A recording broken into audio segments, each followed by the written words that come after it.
Hello students, welcome to WB online home tuition. আশা করি তোমরা সবাই ভালো আছো। তো আজকে আমি তোমাদের সাথে শেয়ার করব পশ্চিমবঙ্গ মধ্যশিক্ষা পর্ষদের দশম শ্রেণীর Ryan Martin English question bank solve 2025। তো আজকে আমরা যে পেজটি আলোচনা করব পুরুলিয়া জিলা স্কুল। তো পেজ নাম্বার হলো 286। তো এখানে একটি রিডিং কম্প্রিহেনশন সিন দেওয়া আছে। তো আমরা সিনটি সরাসরি চলে যাব কোশ্চেন অ্যান্ড অ্যান্সারে। তো যারা এখনও প্রথম দিকের ভিডিওগুলি দেখোনি, তো অবশ্যই এই ভিডিওটির ডেসক্রিপশন বক্সে প্লেলিস্টের লিঙ্ক দেওয়া থাকবে, তো তোমরা সেখানে গিয়ে দেখতে পারো। তো তাহলে শুরু করা যাক। এই দাগের choose the correct alternative to complete the sentence. তো clothes was standing with a dash in his hand. তো ক্লোথ তার হাতে কি নিয়ে দাঁড়িয়ে আছে আর কি। তো রাইট দ্য অ্যান্সার হবে এ, বিট অফ কোর্ট। এরপরে দেখো number 2, the narrator companions looked dash when the cord of the kites snuffed. তো এখানে রাইট দ্য অ্যান্সার হবে বি, ফিশ, বোকার মতো দাঁড়িয়ে আছে। এরপরে দেখো number 3, the kites sailed away over to the. তো ঘুড়িটি দূরে চলে গেল আর কি। সেটা কোথা থেকে চলে গেল? বিগ হাফ মন থেকে। তো এরপরে দেখো বি দাগের অ্যান্সার দ্য ফলোইং কোশ্চেন্স। এখানে how did the narrator and her companion repair the kite. তো বর্ণনাকারী এবং তার সঙ্গী কিভাবে ঘুড়িটি মেরামত করেছিলেন। তো the narrator and her companion pass the kites up a ladder, a sheet on each side, and dried it by fine to repair the kite. তো এরপরে দেখো দুইয়ের দাগে read the poem and answer the given questions. তো এখানে একটি poem দেওয়া আছে। তো পয়েমটির আমরা সরাসরি চলে যাব question and অ্যান্সারে।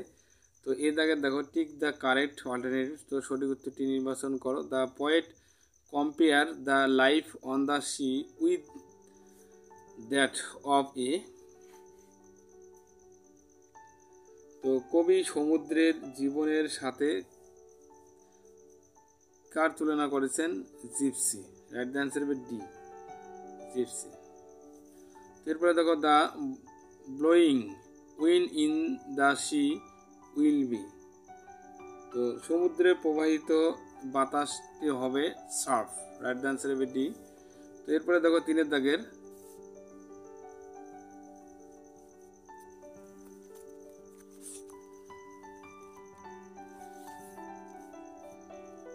the poet wants to follow the way shown by।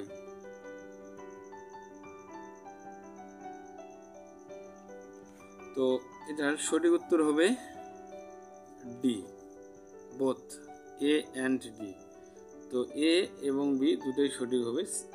C girls এবং ওয়েলস দুটোই সঠিক হবে। তাহলে সঠিক উত্তর ডি। এরপরে দেখো বি দাগের answer the following question in a complete sentence. তো what do you mean by sea fever. এখানে সি ফিভার বলতে কি বোঝানো হচ্ছে? তো sea fever means a feeling of deep desire or passions to at sea. তো এরপরে দেখো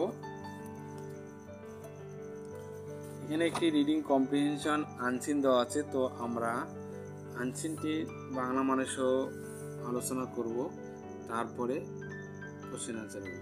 ওকে। When Charles Darwin was a boy he showed no promise to be a good student.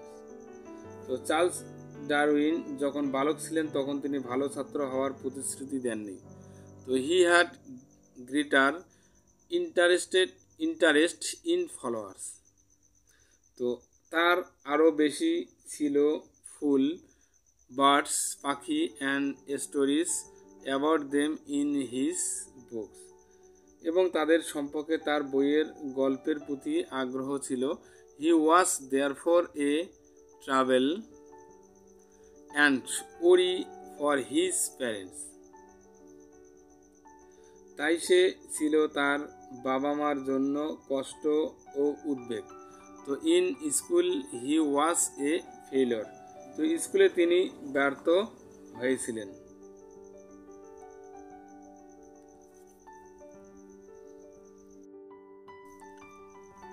The narrow, old-fashioned syllabus of his school course was extremely dull to him. তো তার school কোর্সের সংকীর্ণ সেকেলে syllabus তার কাছে অত্যন্ত নিস্তেজ ছিল আর কি। He was bored by Latin and Greek, তিনি ল্যাটিন এবং গ্রিক দ্বারা বিরক্ত ছিলেন।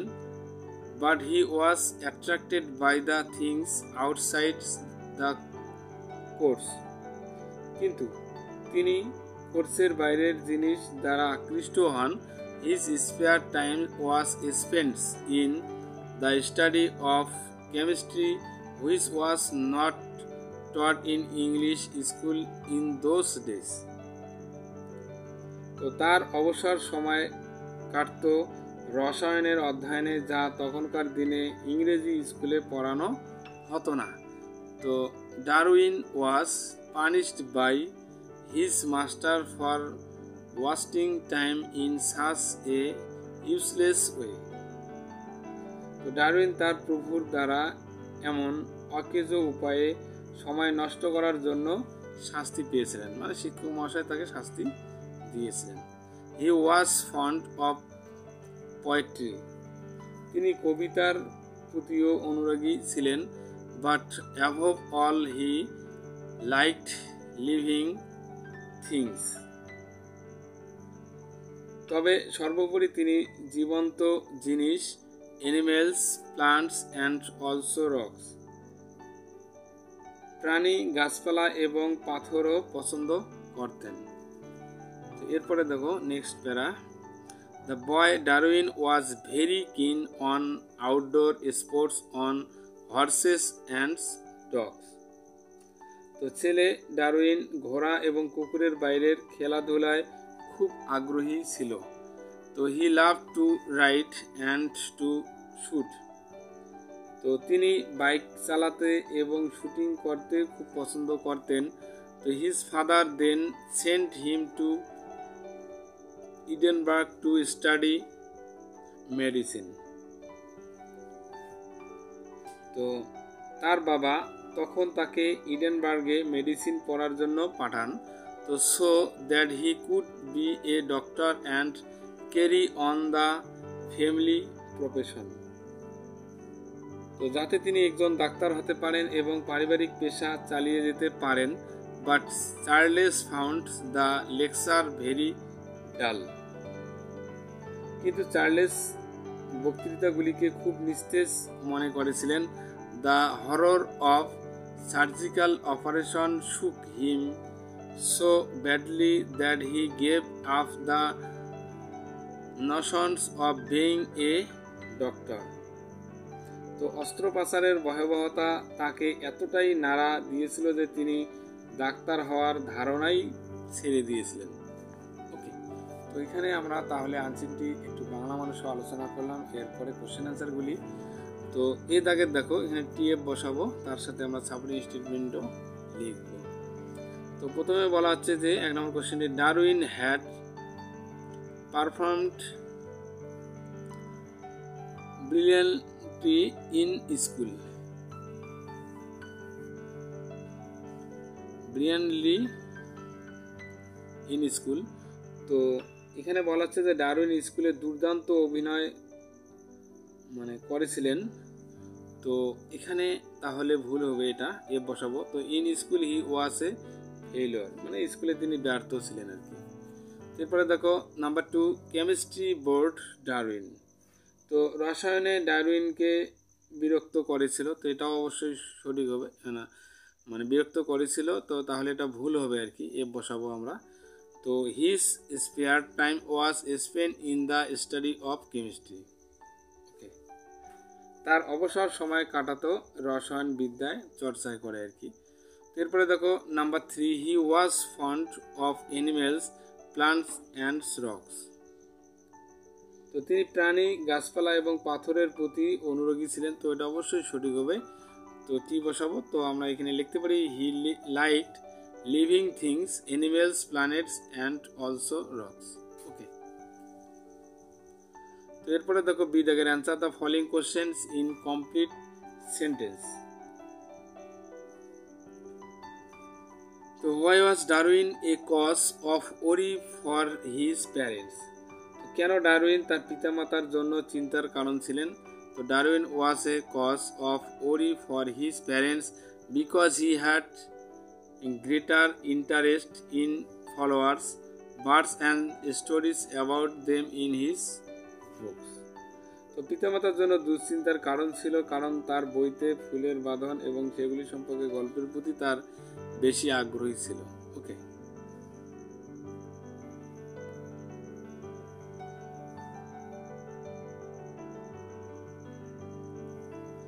তো এরপরে দেখো number 2, why was Darwin sent to Edinburgh. তো কেন ডারউইনকে ইডেনবার্গে পাঠানো হয়েছিল? তো Darwin was sent to Edinburgh to study medicine. তো মেডিসিনে পড়ানোর জন্য তাকে ইডেনবার্গে পাঠানো হয়েছিল, so that he could be a doctor and carry on family profession, যাতে সে ডাক্তার হয় এবং পারিবারিক পেশা হিসেবে সেটা ডাক্তারিটা সে চালিয়ে যেতে পারে আর কি। ওকে, তো বন্ধুরা এরপরে আমরা আলোচনা করব গ্রামার অ্যান্ড ভোকাবুলারির যে কোশ্চেনগুলি আছে। তো 4 দাগে fill in the blanks with suitable forms of verbs given in brackets. তো ইন্ডিয়া ইজ, তো এখানে হবে ইজ বসাবো। Is an independent nation today, this is because the peoples, then এখানে হবে কি fight, okay, for their freedom. তো এরপরে দেখো 5 দাগের do as directed, why have you shown seat.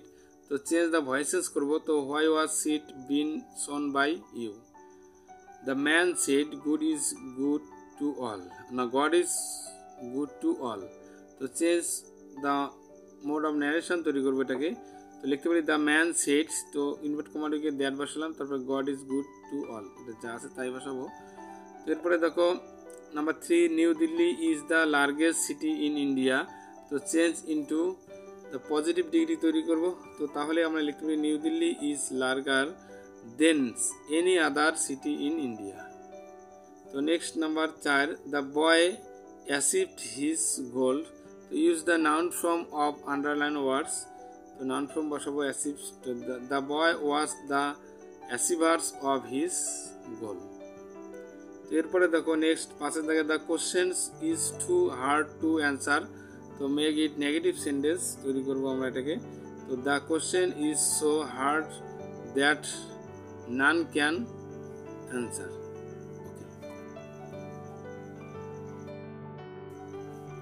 এরপরে 6 দাগের, তো 6 দাগের যে সমর্থক ওয়ার্ডগুলি দেওয়া আছে, তো আমরা আনসার দিয়ে খুঁজে খুঁজে লিখবো। অ্যাংজাইটি, তো মানে উদ্বেগ, তাহলে ওরি লিখবো এখানে। তো অকুপেশন